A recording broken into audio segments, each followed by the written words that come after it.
Today we'll talk about how can you add delivery address on your SeatGeek app. We're going to figure out the solution or know how you can do that on your app.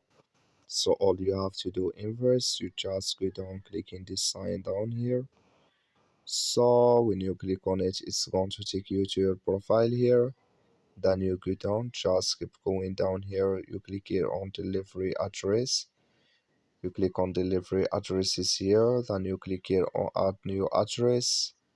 So then here you follow all this list here about your address. You add your first name and last name, then your address, and here your building here or apartment here. Then you add your city and your state, then your postal code and your phone number.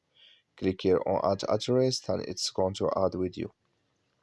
That's all you have to do. That's all. Thank you for watching. Don't forget to support us by liking, subscribe.